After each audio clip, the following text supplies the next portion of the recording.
और कुछ आलमी खबरें शामिल करें और आपको बताएं कि अमरीकी सदर डोनाल्ड ट्रंप ने जंग फिर से शुरू करने की धमकी के बाद एक खुश आइंद बयान भी दे दिया। ईरान से फोन पर मुज़ाकरात जारी हैं। अमरीकी सदर ट्रंप ने कहा कि ईरान के पास जौहरी हथियार नहीं होने चाहिए। ईरान को कहना होगा कि वो हार गए हैं, क्योंकि हम ईरान के खिलाफ जंग में अपने मकासद तकरीबन हासिल कर चुके हैं। डोनाल्ड ट्रंप ने दावा किया है कि ईरान के 82% मिसाइल तबाह और 159 बहरी जहाज डुबो दिए हैं। ईरानी करेंसी की कमी को कोई कदर कीमत नहीं हो रही। रूसी सदर पुतिन के साथ ईरान और यूक्रेन के मामले पर इनकी फोन पर बातचीत हुई है।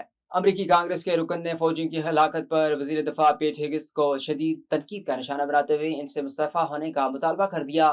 डेमोक्रेटिक रुकन कांग्रेस पेट्रियान ने कुवैत में तैनात 6 अमरीकी फौजियों की हलाकत पर पेंटागन के सरबराह को कड़ी तनकीद का निशाना बनाया। ये फौजी एक ईरानी ड्रोन हमले में मारे गए थे। चीन में स्मार्ट चश्मों की फरोख्त में तेजी। सार्फिन का कहना है कि ये चश्मे हल्के वजन के हामिल हैं और इनमें नेविगेशन, तस्वीर कशी और दीगर सहूलियात मौजूद हैं। मजीद तफसीलात बीजिंग से शाहिद अफराज खान की इस रिपोर्ट में। चीन के सूबा ज़ेजियांग के शहर हांगचो में स्मार्ट चश्मों की बढ़ती हुई मकबूलियत देखने में आ रही है, जहां सार्फिन बड़ी तादाद में इन जदीद आलात की खरीदारी कर रहे हैं। 2025 में चीन में स्मार्ट चश्मों की मजमूई तरसील 87.1% इजाफे के साथ 24,60,000 यूनिट्स तक पहुंच गई, जबकि नए मॉडल्स की मुसलसल आमद के बायस इस रुझान के जारी रहने की तवक्को है। दुकानदारों के मुताबिक पिछले साल नवंबर से फरोख्त में वाज़ेह इजाफा हुआ है। आम चश्मों की तरसील एक हफ्ते में, जबकि नुस्खे वाले चश्मों की फरहमी में तकरीबन 25 दिन लगते हैं। सारिफीन का कहना है कि ये चश्मे हल्के वजन के हामिल हैं और इन्हें नेविगेशन, तस्वीरकशी और दीगर सहूलियात के लिए इस्तेमाल किया जा सकता है, जबकि हुकूमती सब्सिडी के बायस इनकी कीमत निस्बतन मुनासिब हो जाती है।